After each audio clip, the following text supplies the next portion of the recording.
Hey y'all, this is Curtis Grimes, and I want to give a shout out and a special thank you to everyone associated with TNCRadio.LIVE. Welcome to TNCRadio.LIVE. This is Truckers Life Radio. This show is brought to you by TFC Global, a Christian ministry to the trucking community dedicated to reaching, supporting, and encouraging professional drivers. You are listening to Truckers Life Radio on TNCRadio.LIVE. I'm Ron Fraser along with Derek Thompson, and our guest today is Dr. Jason Karampatsos. Dr. Jason, as we will call him, is a counselor among many things. He's a licensed counselor with a PhD in pastoral counseling from Loyola University in Maryland. He is co-founder of the City of Refuge Counseling Network, which ministers to pastors, missionaries, evangelists, and their families. And he has served in the Anne Arundel Crisis Response Team, which is near Annapolis, Maryland, providing mental health assistance to the county's police department. He's been a clinical supervisor for Lighthouse Christian Counseling. And probably his most recent job is as a new lead pastor in Albany, New York. Jason, thanks for joining us this morning. Ron and Derek, what an honor to be here today. Thank you so much for the invitation. Over the years, we've had a lot of professional drivers in our church, and so I appreciate your ministry to them and even this opportunity here to be able to speak some into their lives while they're out on the road. So thank you for the invitation to be here today. Jason, share a little bit with us about your life, your family. You've been in various locations. I met you originally when you were, or at least was introduced to you when you were in the Maryland area. And then you quickly moved to Wisconsin when we were doing a men's conference, I remember. And now you've come from Wisconsin here to, well, not here, but to Albany, New York, which is on the East Coast and much closer to us. Tell us a little bit about what took place. Yeah, so my wife and I are originally from Massachusetts. We met in children's church. So we were 4 or 5 years old, and then we grew up together, got married, went off to Bible college down in Pennsylvania. So majority of our life spent on the East Coast, pastoring a church in Philly, New Jersey, and then the time where we met for 10 years, we were in the greater DC area. And that's where I had that opportunity to serve with the Anne Arundel Crisis Response Team. Over that time, God blessed us with 3 amazing kids. Now they are growing up. Let's see, we have one who just turned 14, one who's still 15, and then one who'll be turning 12 on New Year's Day. So 3 amazing kids. My wife and I, we've been married for 26 years. And over that time, God's really just given us some unique opportunities to be able to speak into lives, speak into marriages. And so just kind of following God's call. We've been in ministry as pastors since 2000. And kind of over those years, really just finding that there's a lot of need within the church for professional counseling. And as a pastor doing counseling, I really just felt there needed to be a more effective, more efficient way of doing what we were already doing in our role as pastors. And so that what led me down the path to Loyola to receive a master's and a PhD in pastoral counseling to be able to speak into lives and specifically into marriages. That's something that really God has put on our heart as a husband and wife, really wanting kind of our ministry to be able to bless marriages and bless families, not just to survive, but to thrive. Mm-hmm. Jason, you talked about being part of the Anne Arundel Crisis Response Team, and that involved working with the police department. And I'm sure our police, our first responders, they're in a difficult place. They're under a great deal of stress, and that has a devastating effect often on their marriages and on their families. What are some of the things that you were seeing as part of that crisis response team? Yeah, so what an honor to be able to serve alongside some of the great men and women of the Anne Arundel County's Police Department. So that's the Annapolis city area and kind of those surrounding communities there. So we're working with the police. So when they're responding to a call and they want mental health assistance for the call, whether it be a domestic dispute, a runaway teen, hostage situation, or DOA, a lot of just different challenges that they might be facing and just wanting some help on the call. And so they would reach out to us. We'd have their police radio and we respond quickly to them. But really, what we found was a unique, unexpected blessing is then being able to help and minister to the police officers right there on the scene. After we kind of dealt with the crisis at hand, we'd find ourselves kind of standing around doing paperwork and talking, and many of them would just open up about the challenges of their ministry, things that are going on, or challenge of their work, of their calling, and what they're dealing with in their personal lives, and kind of, I guess you could say, off the book, unexpected, being able to help them, just the crazy hours, the tension, the stressors, the things that they face. And it's unique because what they're experiencing on the job, their spouse back home, their kids back home, they have a hard time relating to. And I think even someone for our professional drivers, they're experiencing something on the road that those back at home might be able to understand, like in broad strokes, but they're not there to really understand kind of that play-by-play, minute-by-minute, what that might be like. And so with the crisis response team, not only being able to really kind of parachute in right as the crisis is happening, the deceased loved one is still there in the room as we're walking through things with the family, or we're out on the street dealing with something that might be going on, like in the moment. I'm being able to help them, and it really provides kind of a unique glimpse of what many of us, in our private lives are dealing with. We're able to kind of code over that when we post on social media, when we go to church on Sunday. But there are real struggles, real challenges that we're facing in our private lives at home. It's I think before the pandemic, there was this intense issue of mental health subjects coming up, and of course, TFC Global being a chaplaincy organization to the trucking community, we see what you're seeing or did see as part of this crisis response team. We're seeing this in our drivers and their families. And but now the mental health issue has just seemed to escalate, and it's gotten larger. It said, according to the National Institute of Mental Health, an estimated 12.1% of the U.S. adults will experience social anxiety disorders at some time in their lives, and an estimated 9.1% of adolescents will have had social anxiety disorders. This is something that's real close to home for me because I have family, adolescents who are struggling with this kind of issue. And so, my concern is that coming out of this social distancing thing that I'm really not sure if, Jason, we're coming out of yet, many people who struggle with social anxiety are finding it hard to find any normality or any balance of normality. So we want to talk here about what can be done about that. Yeah, one of the things that we are seeing, and I think you're right, kind of implying that we might not be getting out of this here. As we're recording today in the state of New York, we just went back under a mask mandate. And even in the few times, the interactions I've had with our community this morning, you can already see it on people's faces. They're getting tired of this. This has been a long, close to 2 years. But what we're seeing kind of around the world is more people talking about this.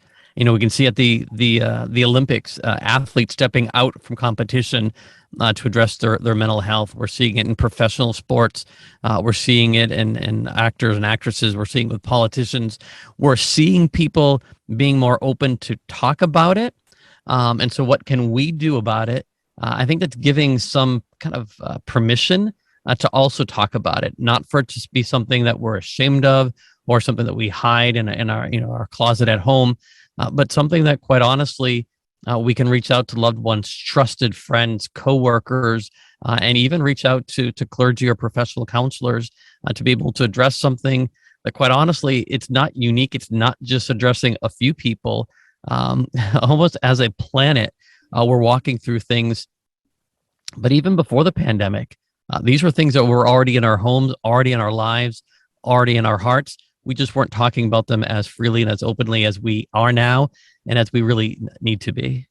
Well, we're going to go to break here in a minute, but when we come back, I know that Derek has a question for you, and I want to talk more about something you just said, this concept of giving them explicit permission to seek counseling. That is kind of a unique approach, a unique philosophy to say you have permission to get help. And I don't know that I've ever heard it approached that way. So we're going to go to break. And when we come back, we'll be talking to Dr. Jason about this and a number of other subjects. So stay tuned and we'll be right back. The best GPS for truck drivers. Although there's several GPS apps, it's better for truck drivers to rely on a system that's specifically geared toward their type of work. Smartphone apps lack the ability to show truckers the roads that are inaccessible to trucks. Buying the right GPS for trucking can be tricky and overwhelming. To save you from tons of research and reading reviews, the Truckers Network has listed the best GPS devices for truck drivers in 2020. Check out their website. Here's a brief list. Garmin Diesel 580 LMTS. The Garmin Diesel 580 LMTS is an easy-to-use GPS with hands-free Bluetooth and built-in Wi-Fi. It features customized truck routing for the size and weight of your truck. It also provides helpful predictive route warnings for dangerous curves, steep grades, bridge heights, weight limits, and more. You can find nearby hotels, restaurants, and parking with their easy brake planning. This GPS is truly made for the long haul. Other features include customized truck routing, built-in directory of truck and trailer services, easy brake planning, and service history log. The TomTom Trucker 620. The TomTom Trucker 620 is a 6-inch GPS navigation device that allows you to get the most out of your driving time. The TomTom Trucker 620 can connect by Wi-Fi, and that lets you update without a computer. It makes calling and messaging easier by providing hands-free calling and smartphone services. It also provides free real-time traffic updates and truck maps throughout North America. Other features include battery lifetime up to an hour. It reads messages out loud from a smartphone. It's compatible with Siri and Google Now. It has customized truck routing. The Garmin Drive Smart 61 LMTS. This Garmin device makes trucking much easier. The Navigator features a collection of smart features, in addition to easy-to-follow instructions and helpful driver alerts. It also provides hands-free calling, live traffic information, and built-in Wi-Fi. With this GPS device, all you have to do is look up and drive. Other features include voice-activated navigation, Bluetooth calling, select live parking, and a rechargeable lithium-ion battery that lasts up to an hour.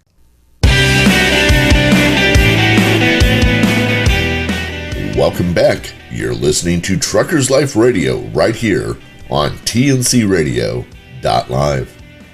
Hey, we're back on Truckers Life Radio, and we're having a great conversation with Dr. Jason.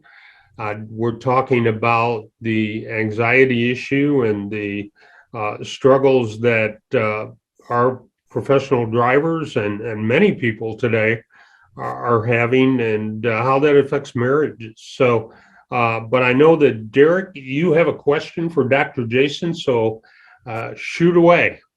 Yeah. Hey, Jason, thank you so much for being with us. It was great to get a little introduction of you in the previous segment. You mentioned being a part of the crisis response team and being there right in the moment, and we know that more and more people, it seems like there's more and more crises that are happening from a mental health standpoint. A lot of our listeners are adult men, and something that I've heard over and over is that men, for some reason, are less likely to seek mental health services and to seek counseling, and usually are the ones kind of waiting till the crisis happens to then, okay, I need to get help. I wonder if, in your experience, if you see that to be true, and what can kind of be done? How can we help men before it becomes a crisis seek help?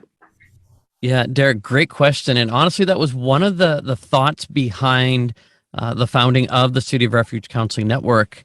Our denomination there in the Potomac region really was wanting to be able to be more proactive and addressing some of the challenges in the clergy there that we're serving.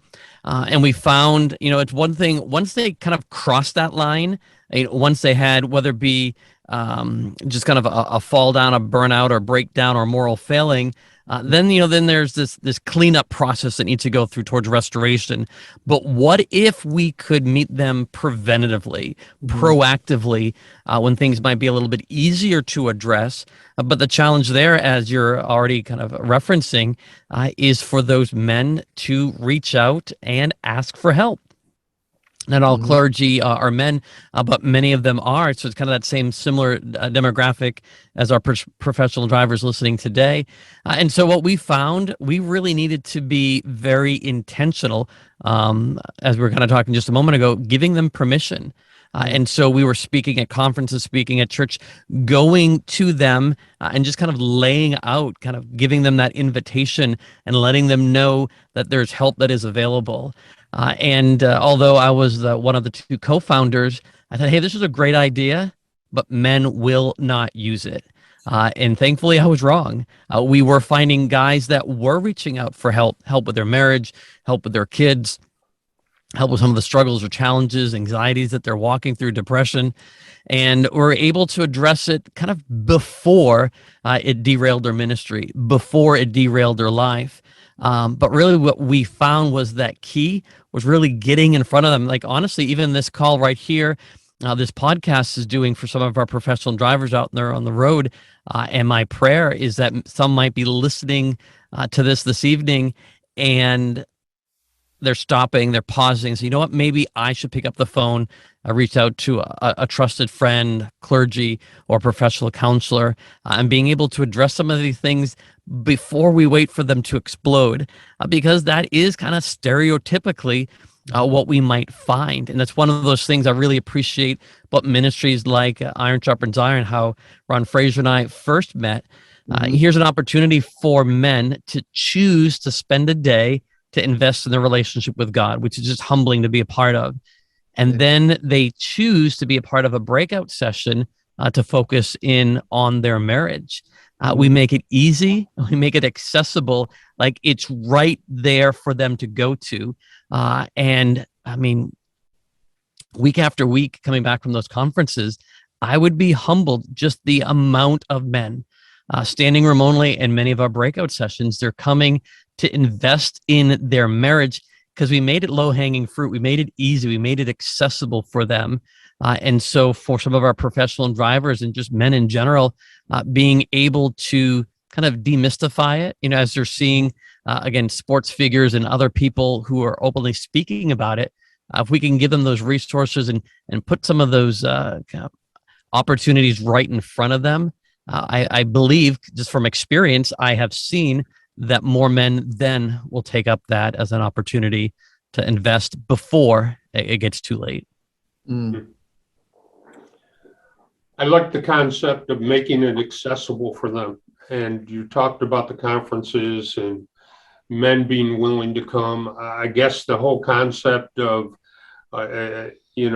giving them explicit permission, that kind of blows my mind, Jason, because as a man, I don't need people to give me permission, but yet it does have a psychological effect.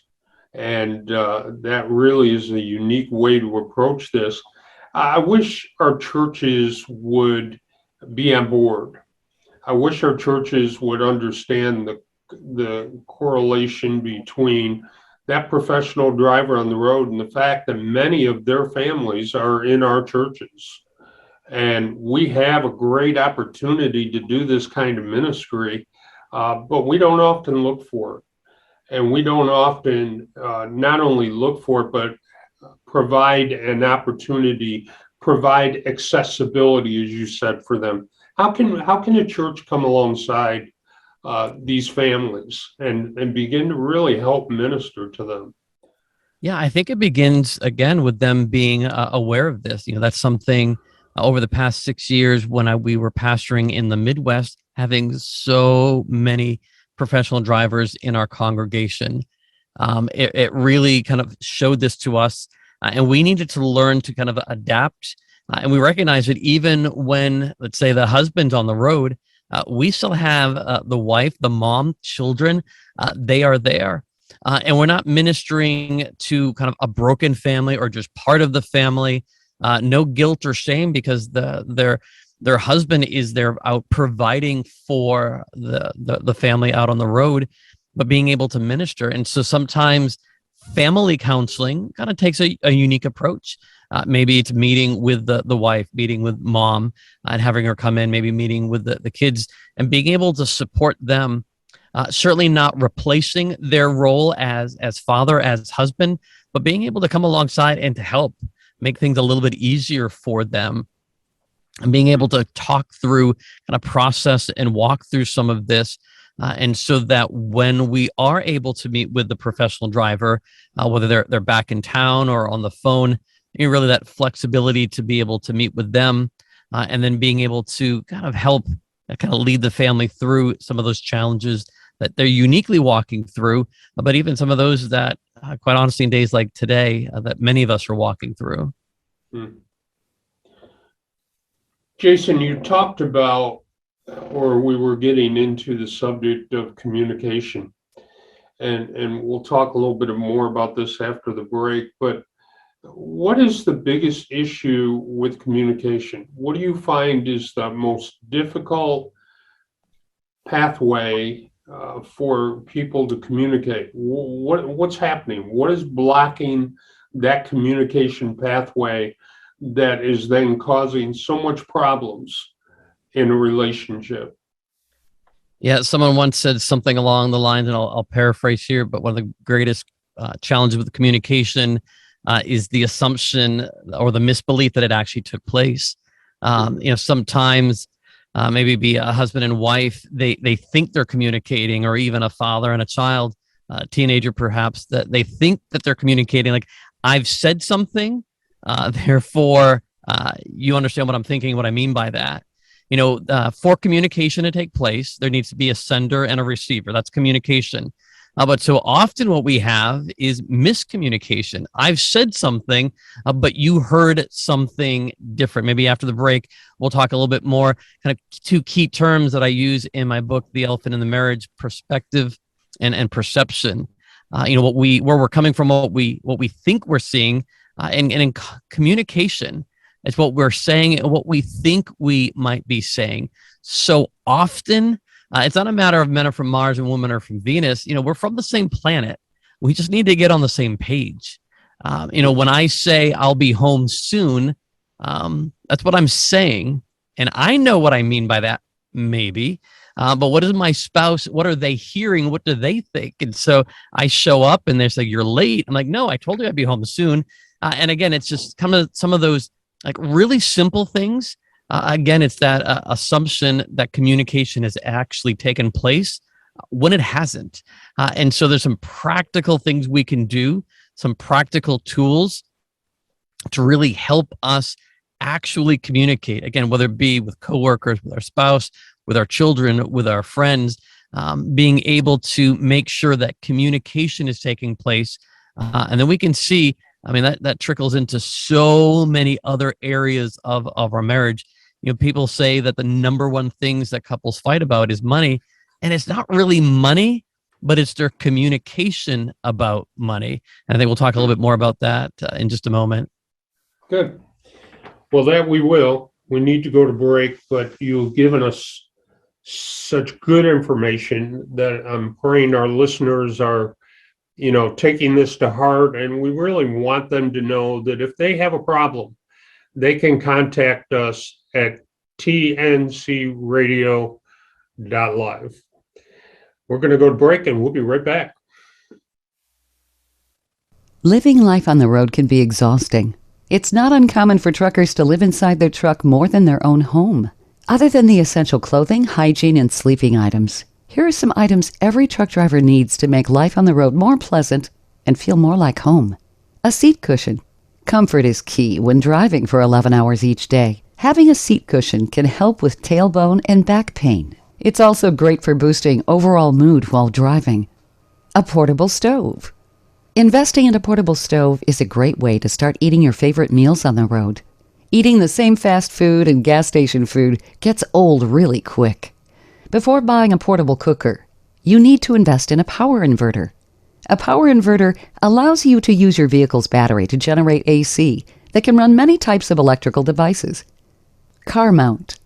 Having a place to mount your cell phone or GPS can be extremely convenient and much safer for truck drivers. Coffee maker.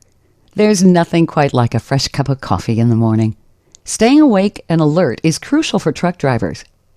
Dash cam. A dash cam is a must-have gadget for your expensive truck. A high-quality dash cam can save you from many problems while traveling on the road. A cooler. Having a cooler on the road can save time and money. It also provides the option for truckers to eat healthier meals.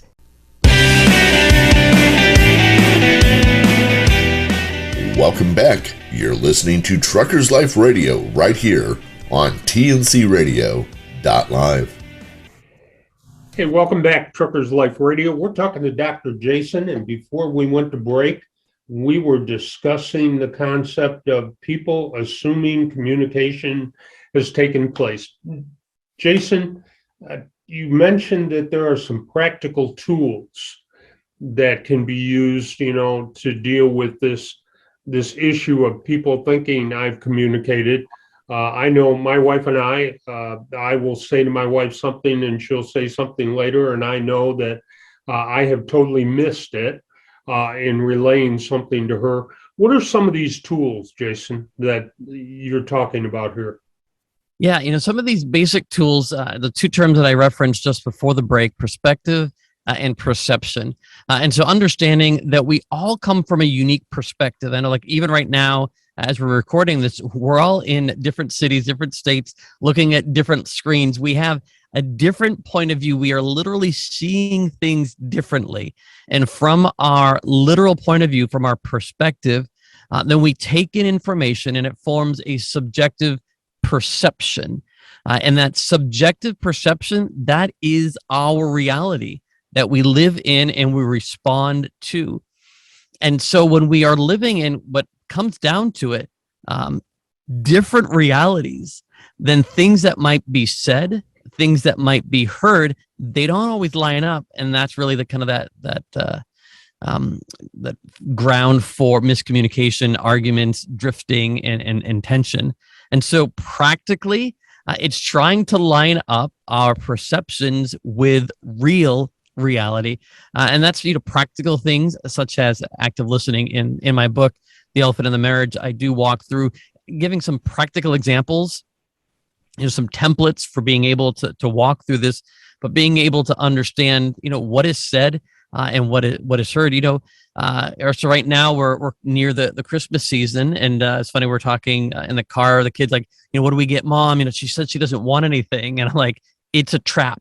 Like, when Mom says she does not want a gift, that might be what you hear because that's the words she's using. But what does she really mean by that? And there in the car, myself, 3 kids, we could all be hearing something different. One might be hearing, well, she doesn't actually want anything.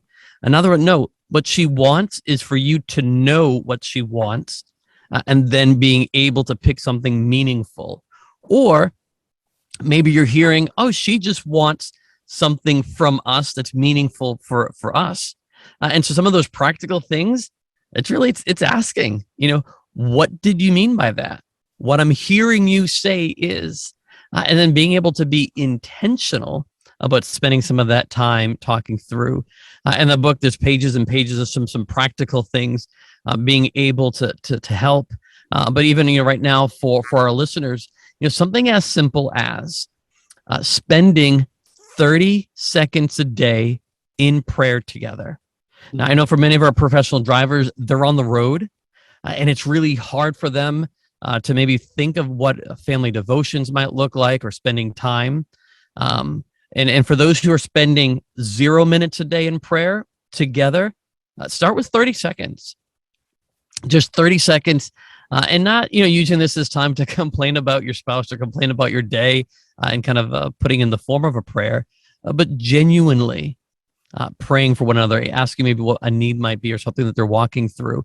And just in that, just by asking, hey, what can I be praying about for you, gives them that opportunity to open up. And then you come together and you're inviting the Holy Spirit to meet them.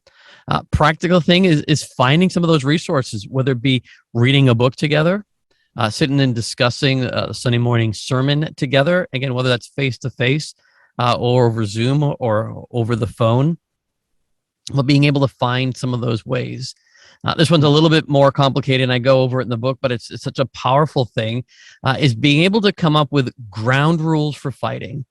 I kind of talk about, the Geneva Convention. We have rules on how we can kill our enemy, but yet we don't have rules on how to engage in disagreement, argument with someone who is in one of the most meaningful relationships in our world. And so being able to sit down and map out how we are going to disagree, how we're going to fight. Something that my wife and I, we stumbled upon this in our premarital counseling some 26, 27 years ago. And it really has just transformed our relationship. Some basic things about, assuming the best in each other. And so when there is that miscommunication, I say I'm going to be home soon, and I come home later than she expected. Instead of defaulting to assuming the worst and getting upset, she can default to assuming the best. Maybe he's late because he was saving some kittens that I ran across the street. Maybe he's late because he was buying me a gift. Maybe he's late because he ran out of gas, as opposed to he's late because he's inconsiderate. And when we start on those kind of adversarial assumptions, things really kind of escalate quickly. And they escalate quickly because we're having different arguments. There's what's going on inside my mind. There's what's going on inside her mind. And when they're not lining up, sometimes we have an opportunity to witness this in a movie or maybe watching kids fight or something. And we see they're arguing back and forth. I mean, not to get political, but we often see this in Washington.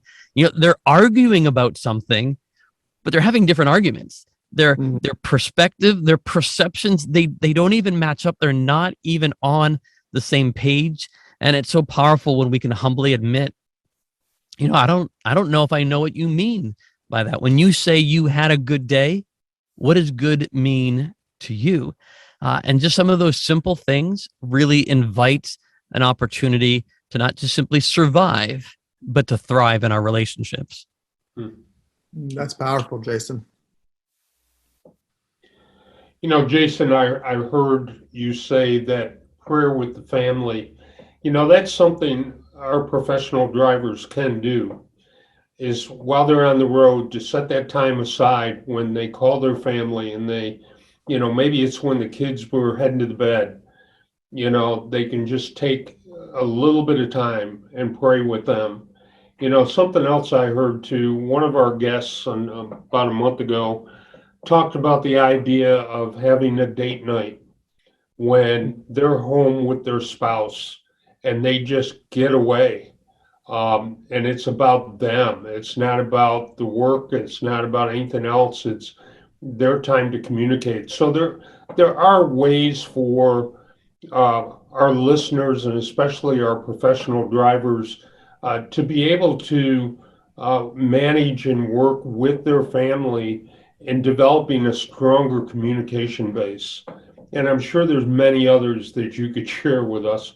But one of the things I want to ask you about is, you had made this statement, at least in an email to me, that as a pastor doing counseling, you're able to help navigate the overlap between the spiritual and the relational challenges that may lead to a problem in a couple or in a relationship.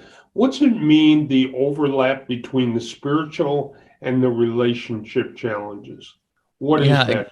I'm glad you picked up on that. Often the term is used kind of the integration of psychology and spirituality. But I have a challenge with the idea of an integration as if they aren't already integrated, as if we can deal with the psychological apart from the spiritual, the psychological apart from the relational apart from the spiritual. Sometimes when we segment these things, we really do find ourselves having a challenge working on it. Study after study, including my own doctoral dissertation, really just finds there is a strong correlation between our relationship with our spouse and our relationship with God. And I kind of talk a little bit about this in the book, that honestly, either approach will work.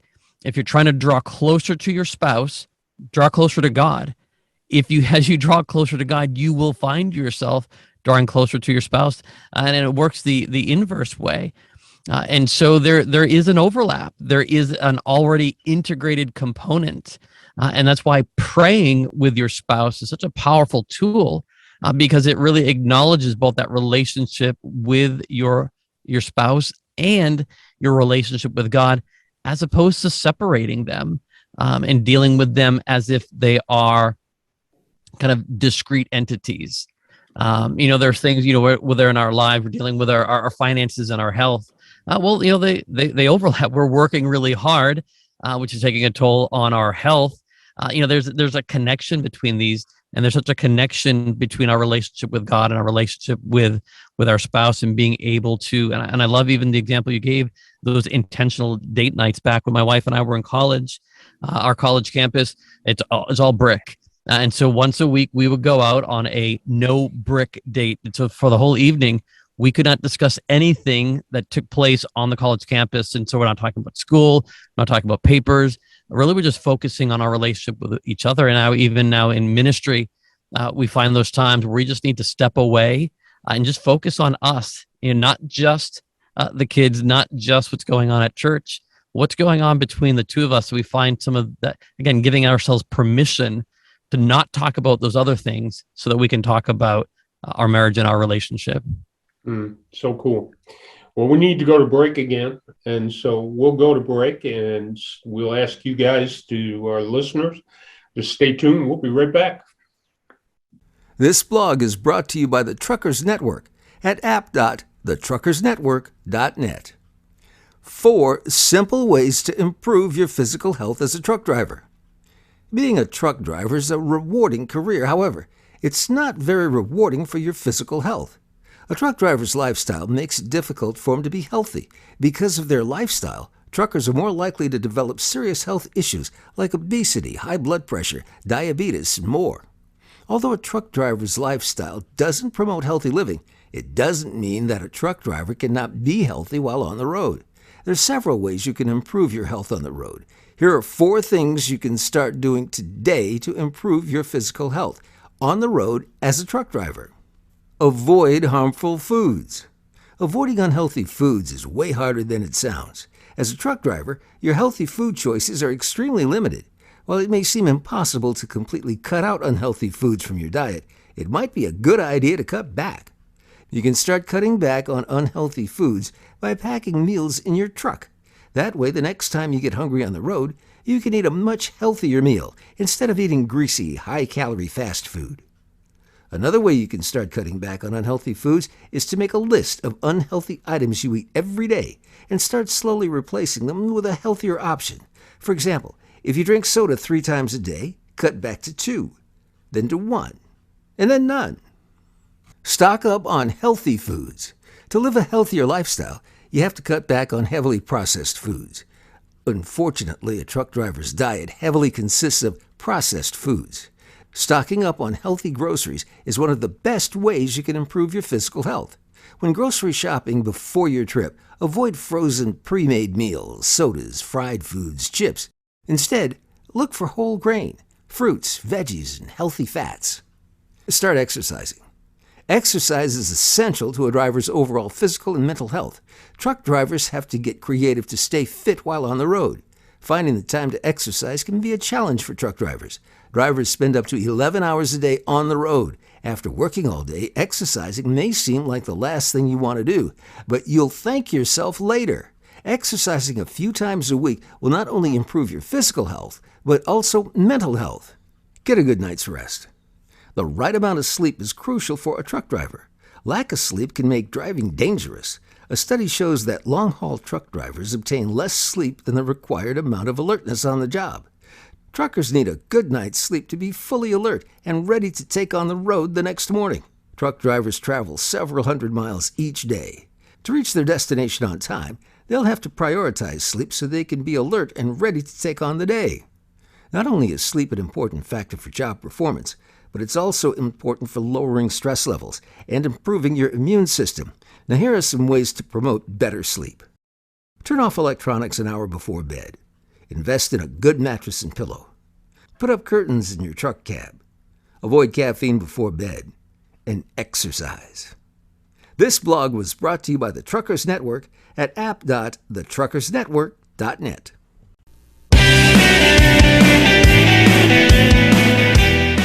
Welcome back. You're listening to Truckers Life Radio right here on TNCRadio.LIVE.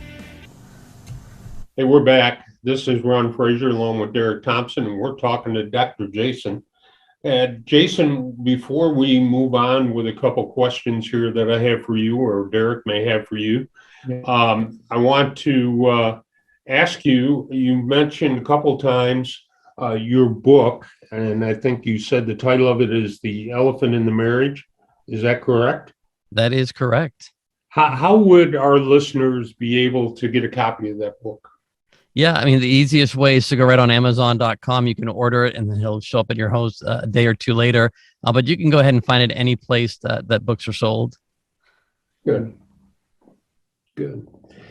Well, Jason, I want you to, as we go into this last segment, I want you to talk to our listeners and give them some insights as to how they can find help. If they're really struggling with some of the issues that you have mentioned, how can they find help? I know that they can contact us at TNCRadio.LIVE, or they can call our TFC Global Organization at 717-426-9977. But what are some of the other ways that our listeners can find help if they've begun to relate to what you've been saying? Yeah, and thank you for that, Ron. I think really it is starting by just giving yourself that permission to talk to someone, talk to a trusted friend, someone that's already there in your life that knows you, and begin just that dialogue. That can be really scary. That first step can be really intimidating. And when you find a friend that you might be able to share that with, it can be really healing just in that beginning conversation. But, don't stop there.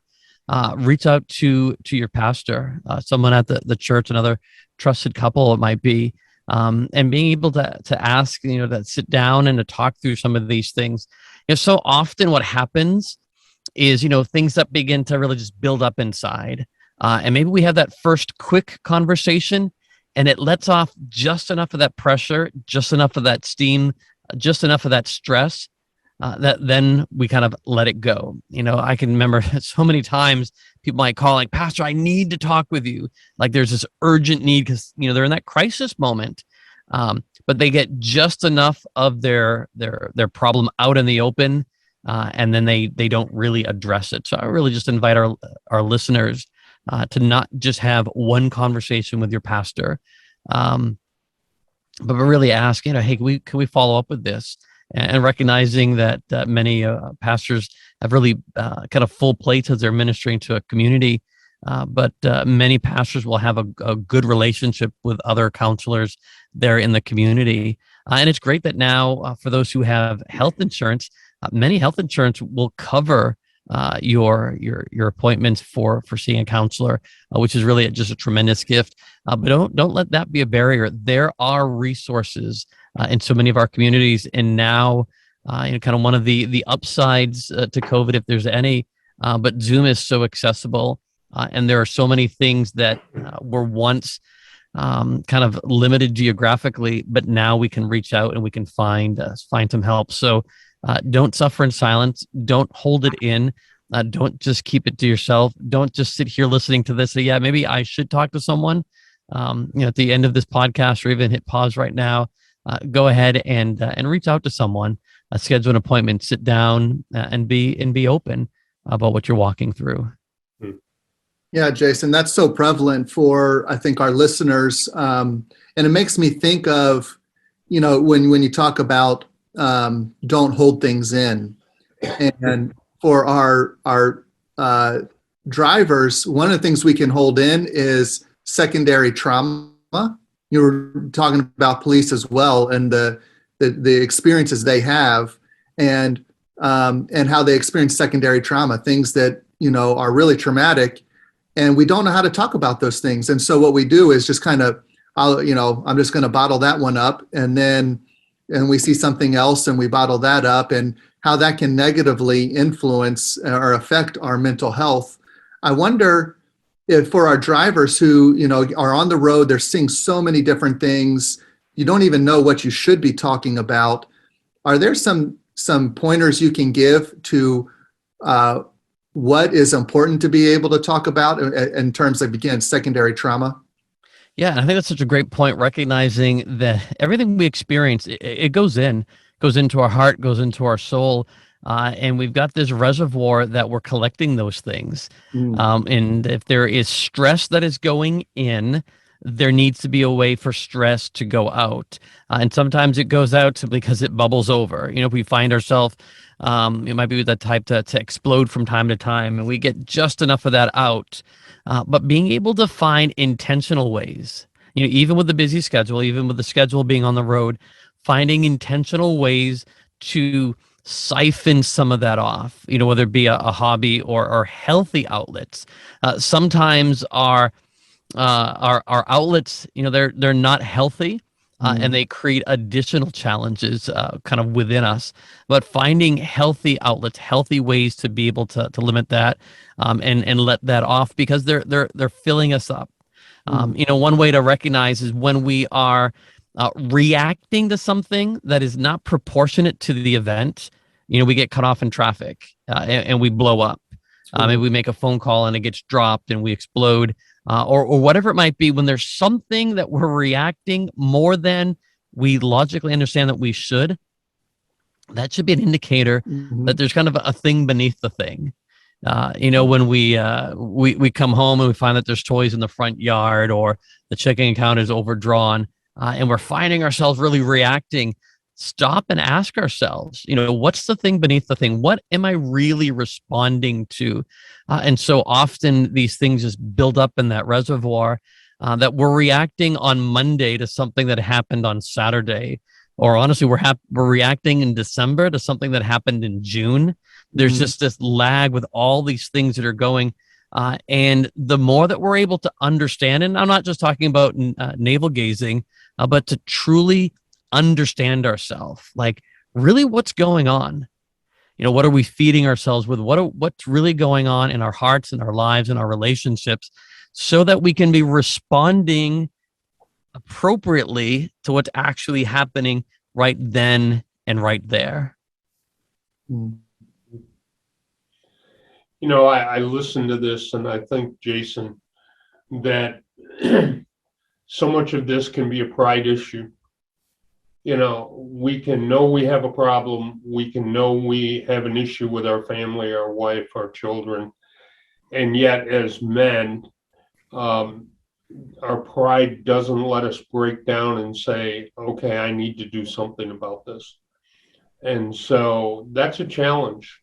Having been in men's ministry for a number of years, and still doing men's ministry, I see the hardness that can come where men don't want to admit they have a problem. But I challenge our listeners, if you're struggling with an issue right now, or you're going through an issue with your wife, or you're going through an issue with your family, don't let pride take over, but allow yourself to find help that you need. It's there, and we can help you. So, Jason, what last words of wisdom would you give our listeners in relationship to just dealing with the mental issues, or the mental health issues, or the marriage issues that they have in their lives? Yeah, one thing that I like to really challenge men with is not to simply settle for surviving in their marriage, but to aim for thriving. If they haven't killed their spouse today, then they've survived another day, and I think that's setting the bar pretty low. But to be able to aim for thriving, because I really believe that God's word shows us that He desires more for us.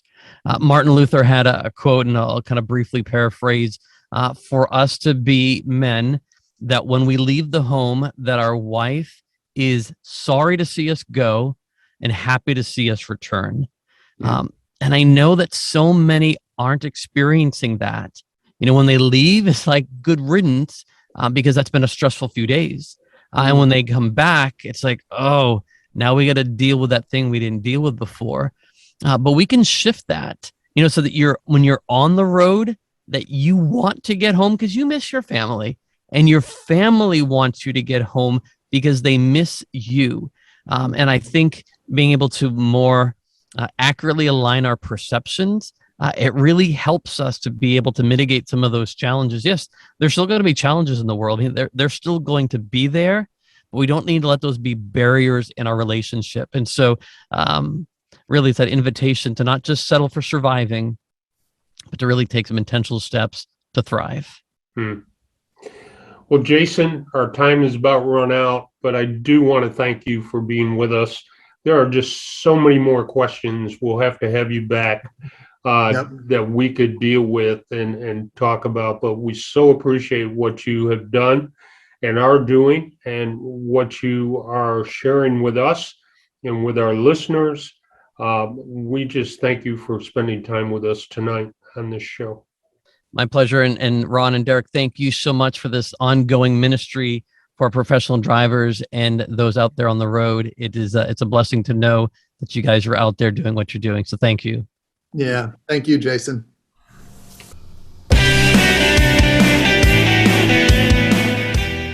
I hope you enjoyed the show. Let us hear from you. Send email to truckerslife@tncradio.live. Stay tuned.